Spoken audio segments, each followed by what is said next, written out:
I didn't realise it was bigger than Birmingham. That's a huge area. Why does everybody go past here in like first gear? Ladies and gentlemen, this is Elaine Williams. Elaine Williams is the reformed candidate for not just Birmingham Mayor, because I got that wrong before, Mayor of the West Midlands, which is actually a pretty huge area, isn't it?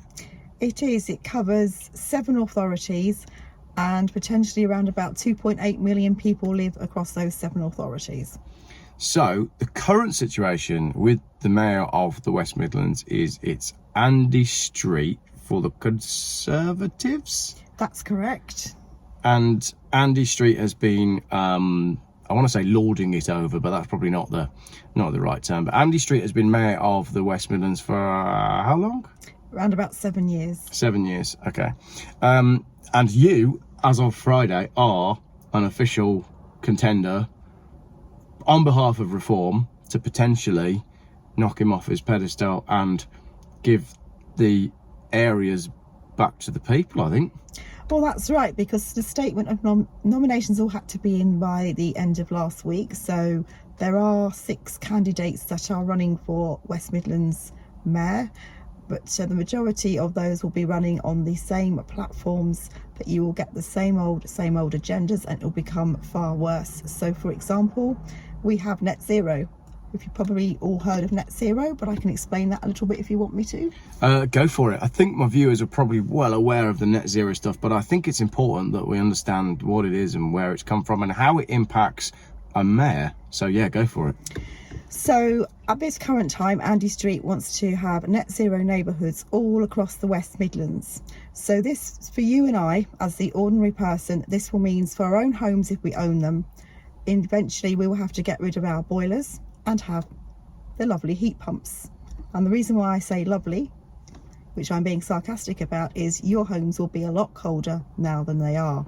It's not just the heat pumps that you have to pay for, it's all the other stuff that comes with it. So you could be potentially looking at about £20,000 to improve your home. You being told to get rid of your petrol and diesel car. I have a petrol car. I don't want to get rid of it. I do not want to have an electric car for various reasons, which we can talk about later. So those are some of the things with net zero. So it's basically they're taking your money to pay for what they want, because they say this is all in the name of climate. But if you go away and do your research, a lot of the scientists are being shut down that are actually telling the truth about the climate, because they're not getting the funding, and those that are actually pushing this are the ones that are being given it. So if you vote for a candidate that's going along with the net zero stuff and you live within their, do you call it a constituency? This will be the authority for this elections, the authority. There are constituencies which are smaller areas, which will be when the general election comes. That's when you'll get a vote in a constituency to elect a new MP. And again, when we come to the general election, have a look and see who you've got as a candidate. If any of them have voted for things that you don't like in the past, then vote and get rid of them. So essentially, if we have a mayor that is a net zero mayor, then as you said, what that means is when your boiler breaks down and you think, oh, it's time to replace the boiler, you won't be able to replace the boiler. You'll have to replace it with a heat pump. And there's also, I think I've done a video on this in the past, there's a lot of stuff that comes with upgrading homes to be more efficient to reach certain standards for net zero. I think the conspiracy theorists were saying that this is a way that people are going to end up losing their homes, because it's going to cost so much money to upgrade your house to get to the standards that they're going to want to get to. And if it's anything like the way the road tax works, the standards will change each time as well. So if you vote for a mayor that is going along with all this, not only are you going to get something that you don't want, but you don't actually know how far they're going to go along with it further down the line. So what would your stance be on all of the sort of net zero-y kind of stuff then? So I'm standing to stop net zero. So everybody should be free to choose what they actually want to do with their own homes. So if anybody does actually want to put a heat pump in, then you're quite welcome to go ahead. Absolutely. Because we stand for freedom of choice. But I don't want a heat pump. I want to keep my boiler. And I want to ensure that my house is lovely and warm when people come in. Although obviously at this point in time, that's another huge issue in itself if we have to talk about energy costs. Yeah. I mean, that's the same way I feel about the electric car stuff. If someone wants to go and buy an electric car, absolutely fine, but don't stop all of the other options and don't force people into one thing or another. So in terms of the challenge that you're up against with the mayor of the West Midlands at the moment, what kind of backing has he got? How is he campaigning? How are you going out and meeting people? How does it change? Because it strikes me that you're just quite a normal person. So why would a normal, because you're pretty normal. You've invited me to your house today. I've had a look at your bookshelf. You always have a look at people's bookshelves. You can learn a lot about people from their bookshelves. And you just seem to be a pretty normal, upstanding member of society. And then your husband knocked on the door, and I was like, oh, it's a mayoral candidate here. The husband's going to be some connected financier, maybe in banking, maybe a lawyer, and your husband's just a gardener, like a normal human. I'm like, this is just a normal couple here. So why would you want to put yourself up for something like being the mayor of the West Midlands? And that's a very good question. So yes, I classify myself as an ordinary person, just one of the people, but I'm somebody who's had enough of what's been happening in the last few years, and we need to change things, and we need to get things back for the people. So if you look around at what's happening in authority and think, did I actually vote for this to happen? Did I actually vote for that happen? And I can say, oh, I haven't voted for that, because when they get in, they go and do their own thing, which for the most part is not in the interests of the people. And we need to ensure that money that's actually in government is spent on the right things that are going to help the people of this country, and more importantly for the area that I'm actually standing for, the West Midlands, that these things are actually invested in the West Midlands for the things that the people of the West Midlands need, not in stuff that's not going to help them. I don't really see how achieving net zero homes would do anything for the West Midlands, which, as you say, has got plenty of its own problems and challenges as it is anyway. So Birmingham, which is obviously Britain's second city and the biggest city that will be within your area, has a low emission zone.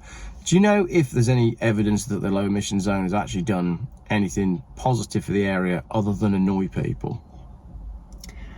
I don't think it has done anything positive for the area, because people can't get into the area now. So if you can't travel to where you want to go, people just won't travel there, and that's actually affecting businesses. It's affecting the economy, not just in Birmingham, but in other regions where these measures are being put in place. Because if you actually have people go to these businesses and buy things, the economy will actually get better, and these businesses will be able to actually take on more staff. But if you're actually doing it the other way around, we're actually killing businesses. Now, recently I went to an area in Birmingham, which is not actually in the city centre, it's a little bit outside the city centre, called King's Heath. And in King's Heath, they have put in what's called low traffic neighbourhood schemes. And outside some of those businesses, nobody can actually bring in their vehicles. So if you get a shop where you need to take your television into, such as an electrical shop, somebody can't bring it right to the door. And is this on the high street in King's Heath? Well, it's just off the high street. So you go down the high street, and some of the side streets have actually been bollarded off with the concrete bollards, the same things that you see on videos from Oxford and other parts of the country where they've already done that. And they're about to do phase 2 in King's Heath. And the majority of people don't want this, and it's being forced upon them. I used to go to church in King's Heath, so I know King's Heath, and King's Heath is a place where it's quite important that the traffic flows around it, because it's difficult for the high street anyway to survive. And if people can't get their cars in to shop in the high street, then that's only going to make things worse. So after this video, I'm going to drive home via King's Heath. I'm going to go and have a look, because I haven't been there for years. That just sounds crazy to me. But like you say, nobody voted for that. And if there was a consultation, and I've talked about this on my YouTube videos before, if there's a consultation, the consultation is usually kept quiet. It's done with a tiny number of people, and results are often manipulated, and then the people get a low traffic neighbourhood that they never wanted in the first place. So if it sounds to me like you're just saying enough, we need to be fair, and we need to not impose on people things that they don't want. Well, absolutely. This is actually stopping people from moving around in an efficient manner as well. So whereas before you could do a journey down a street and get to another street, you may have to take 15 to 20 minutes to get to your destination. And so the question I have to you who are watching this, and you're probably all going to know the answer, is why would you actually want to make a car go 20 minutes to get somewhere rather than perhaps 4 minutes, and use more petrol and diesel? Is that in the name of climate change? No. Yeah, I mean, I don't know much about much, but I know that a car that drives for 20 minutes produces more emissions than a car that drives for 5 minutes. So that just seems ludicrous. So if people want to see a change in the mayor, I mean, at the minute, let's just talk for a moment about Andy Street. He's been mayor for 7 years. We know that he's signed up to the net zero stuff. We know that he is married to or partner with another MP. So is that not a conflict of interest? Well, I'm not sure about that, because obviously you can have MPs that are married to MPs anyway, so I couldn't comment on that. Yeah. But he's living with, understand, the MP for Lichfield, Michael Fabricant. But Lichfield's outside of this. Do they live in Lichfield, or do they? I don't know. I bet he doesn't. I bet he doesn't live in King's Heath. Well, maybe you can want to ask the people at King's Heath when you go down there. I will do. Seen them down there. I don't think they live in King's Heath. They probably live somewhere where they can probably move freely around. Yeah, I'd imagine they do. So that's just an opinion. It's just an opinion. So we've got Andy Street, who's been mayor for 7 years.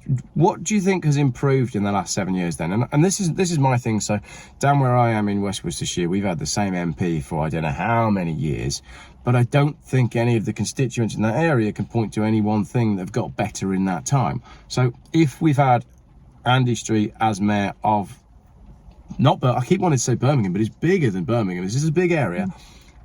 What's improved in the last 7 years? What are the things that he's going to be going around knocking on doors saying, hello, I'm Andy Street, I've been your mayor for 7 years, here's all the list of things that I've done that have made your life better? What's he got on his pad? Well, I think he'll be quoting certain statistics that he's got, but again, I'd like to actually see the basis of where those statistics have come from. Yeah. And also how much money's been spent on them. It'd be nice to see all the accounts from how this money's been spent. Yeah. But from my point of view, when I go around the West Midlands and I go from one high street to another, all I see is the footfall decreasing in shopping areas, empty units, and places actually becoming more deprived. So I have a question too to Andy Street when I meet him possibly at the hustings, if I get to ask him one. You know, how can he say that things have improved when if you look around and the general person in the street will say, this is a problem, we've got this challenge. He's had 7 years to deal with these issues and we are still, well, say in the same place. In fact, in a lot of places we're actually worse off than we were back when he started out being mayor. So we've got local elections coming up. We've got local elections, general election, mayoral election. Is that right? There's 3. So on the 2nd of May, we have local elections. That's where you vote for your MP? No, that's where you vote for local councillors. Right. So in the area where I live, so I live in Walsall, so we have local elections on the 2nd of May. And most of the authorities actually under the West Midlands Authority do have local elections at the same time, except Birmingham. So you need to go out on the 2nd of May and vote for a local election candidate. We do have reform candidates, not everywhere.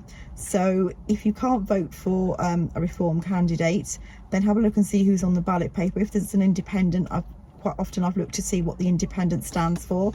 It doesn't mean that they're the right independent. You need to check out their background. They may have left another party for some reason and still got the same views of that party, but they just haven't, they've gone because either they didn't get on or something else happened. Check them out. And although I'm a reform candidate, I'm not going to be able to vote in the Police and Crime Commissioner election because we don't have a reform candidate, so I won't choose from any of the people that are on the paper. So I shall write on my ballot paper, I want a Reform UK candidate. And then again on the 2nd of May, the most important thing, we'll leave that to last, is the West Midlands mayor election. And my name is on that ballot paper, so to ensure change, come out and vote for me on the 2nd of May. So 2nd of May, and can I just add, I feel like it's really important that people do go out and vote. I think there's a lot of people that have become apathetic to it, or they think, oh, none of the politicians, none of the people standing represent me. I don't want to vote. Voting doesn't make any difference. If we have the attitude that voting doesn't make any difference, or if we go in and spoil our ballot papers and say, I don't consent to all of this sort of stuff, I don't feel at the moment that's going to have any positive impact. I think we've got to work within the system that we've got. Yeah, many of us would like to replace the system that we've got with a different system. But at the moment, if we don't vote, what it does is it gives the people who have got all the money to spend on campaigning, and they've got 7 years of being mayor already, and they've got all those people that have always voted the same way, and it doesn't matter what happens, they'll still vote the same way. If we're going to affect change, we've got to have a change. So it's about time that people got out on 2nd of May and went and voted, and we need to get basically we need to get rid of the system and the people that we've had for so long, because talk about politics on a wider scale, I can't think of anything that the Tories particularly have actually made better in the last however long it has been since they've been in power. I feel like Reform are offering a change to the traditional red or blue thing, and I do really feel like it's important that people get out on May the 2nd and make sure that they can vote. What about how do people vote? Where do they go? Do they need to bring ID? Do they need to bring their own pen? Do they need to be silent on the way in? Tell us about how people actually go and vote, because they may not know. Right. Okay, so there are two ways of voting. You can either vote by post, and there are issues with voting by post, but if you can't get to a polling station, I would still say we use what we can use to try and get these people out and get a postal vote and get that sent back. We are, as a party, if we're elected to national government, we'll be reviewing the whole of the electoral system in regards to postal voting and other things that have been going on to make changes there. But we have to, as I say, use the tools that we've got at the moment. Yeah. You can also vote at a polling station, but you will need ID for that. That came in last year and has caused some issues to people who unfortunately weren't able to vote last year and were disenfranchised from the system.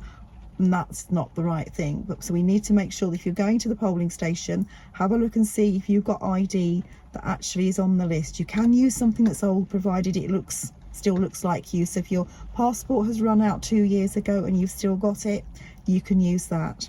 If you don't have that, you can apply for what's called a voter ID certificate. But you need to be quick on all these things, because there will be cut-off dates coming up shortly, probably sometime next week. So first of all, although some people may not have got themselves on the electoral register, so if you haven't and you're going to vote, ring up urgently to your local council, get yourself on the electoral register, and then make sure that if you either have got the ID to actually go and vote at the polling station, or if you want a postal vote, to request one. But you need to move fast. But we need everybody who stopped voting and never voted to actually consider what we've actually got here and to actually be part of this, so that we can actually remove those who have been doing these things to the people. And none of the other candidates from the main parties will actually help with what we actually want to achieve, because they will carry on with the same agendas, because they are actually coming from elsewhere. So basically, with the West Midlands Combined Authority, if you look at it, these agendas are actually what we would call globalist agendas, and Reforms doesn't like the globalists. We are anti-globalist. We are not going to be in the World Economic Forum, and we're against the WHO Treaty. Great. So again, important to remember that the people that Reform are up against, they don't really want you to go out and vote, because they don't want you to use that power, and they've got quite a bit of money to throw at campaigning, whereas Reform are essentially trying to do stuff on a shoestring. I mean, to run for mayor, you've put up £10,000 of your own money. That's correct. So if I just explain about how funding is for the West Midlands mayoral elections. So they wanted a £5,000 deposit. Now in a general election, you only have to pay £500. So what's that all about? So it's 10 times more in for the authority rather than the general election. So from my point of view, I always think that puts the majority of people off from being able to stand. So you'll have your usual party candidates who can stand, because they have huge party donations going into their coffers. Secondly, there was another £5,000 that's required for what's called the candidates booklet. So in that booklet, any candidate who wants to pay that can have a statement put in there, and it goes to every voter across the West Midlands. It is the easiest way of getting the message out, because we're a small party and we're not actually going to be doing other leaflets at all. So I've paid also the £5,000 for the booklet. So I have put up £10,000 of my own money, which is a lot of my resources, because I know this is the right thing to do for the people. We should get back the deposit. We only have to get 5% of the vote, and I'm pretty sure that many of you out there are so disillusioned that you will come out and vote for Reform. And in fact, if all of you do, there's a potential that we could actually win this election and get rid of these people who have actually been pursuing these agendas. Obviously there's a few more things that I need to buy, like some leaflets and posters, but we won't be spending anywhere near the amounts that the other parties can spend.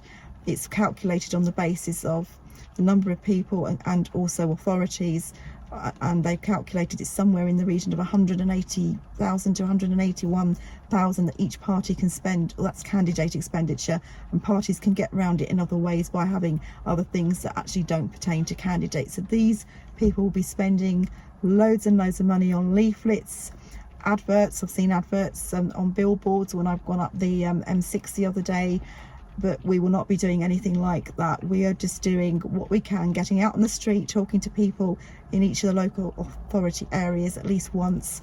And it's a campaign really that we're having to fight on social media, through newspaper interviews, and the newspapers that we are speaking to are obviously they are in with the agendas generally, so it's difficult when I say stuff. I will be asked questions and they will be making me out to look like I'm the one that's not helping everybody, because obviously they're saying things like, well, why would you want to get rid of the clean air zone?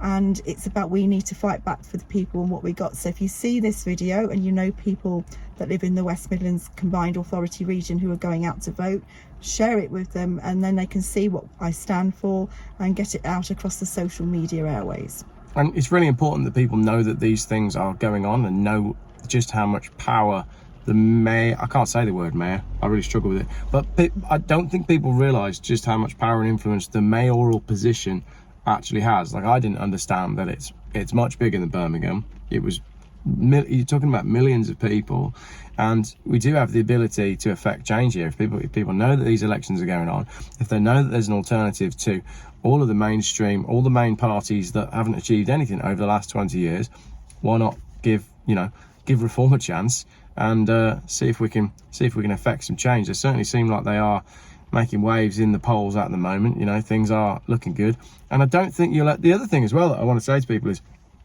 I don't think you'll ever find a candidate or a party that stands for 100% of the things that you believe. But if you can find a candidate or a party that aligns mostly with where you're at, and if it's a candidate or a party that does stand a chance at affecting some change and maybe knocking some people off a pedestal and taking their place instead, then we've got to take those opportunities to do that. So maybe it could well be that we do manage to get Elaine in to be mayor of what's the correct one again? Midlands. I keep wanting to say mayor of Birmingham, but it's mayor of West Midlands. Did you get a chain? Did you get the gold chain?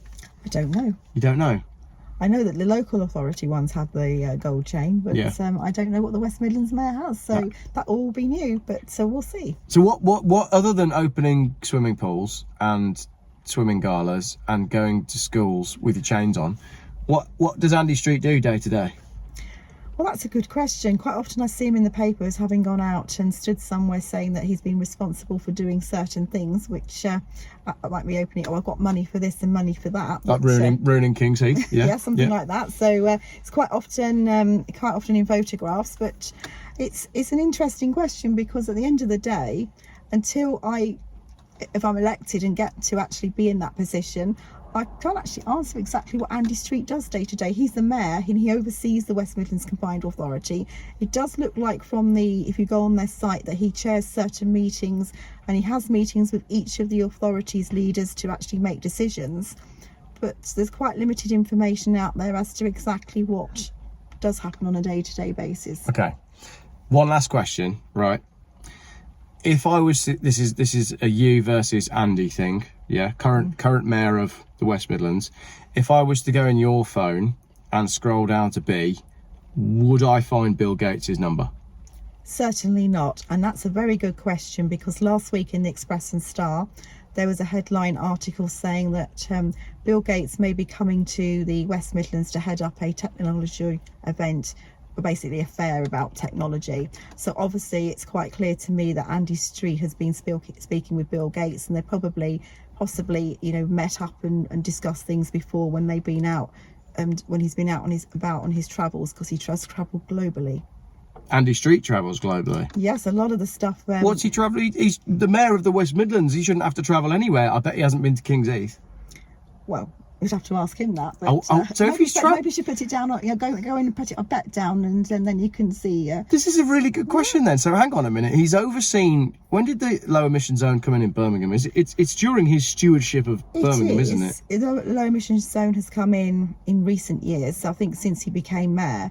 But yes, so he's put a low emission zone on his people, whilst flying around having meetings about how to be better at being. It seems a bit suspicious to me. Well, the thing is, if you look at what the West Midlands Combined Authority does, it looks from what is happening is there are meetings in various parts of the world to try and get businesses on board and different things like that. But at the end of the day, what we want to see for the West Midlands is, yes, we do want businesses in the West Midlands, but we'd like to see businesses that are in the West Midlands be able to create the West Midlands, and that we have people working in the West Midlands who live in the West Midlands, because I've also seen some newspaper articles going back a few years from when the authority was set up, and Andy Street decided to bring up all Boris Johnson's old advisors from London.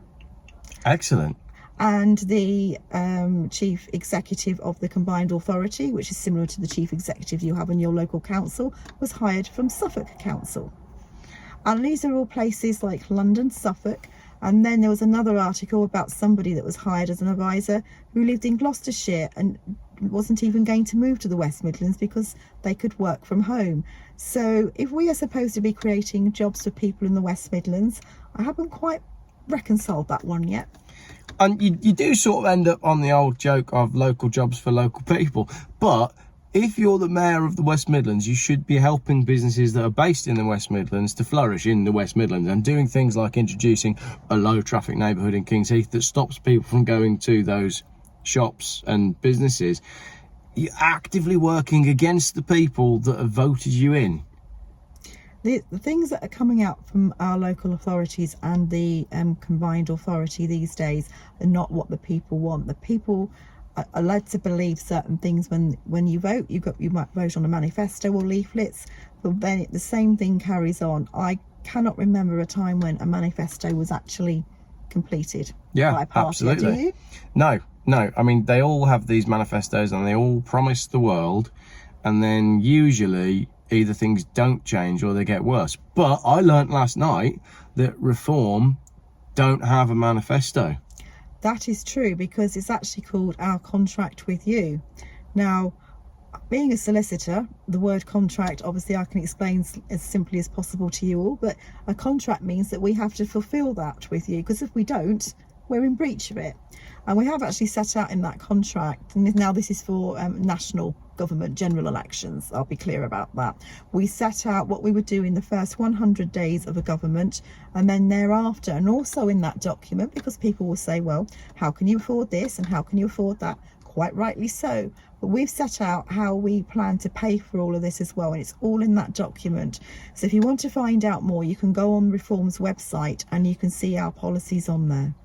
So it seems to me, from speaking to you in your house, your perfectly normal house in a perfectly normal street, I just feel like you're quite a normal person.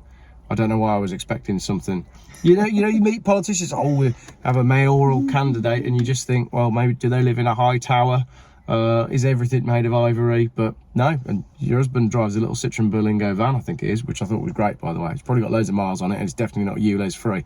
No, you can't go through Birmingham. There you go. Can't go through Birmingham to do his gardening. But I was on a roll then. I was saying something.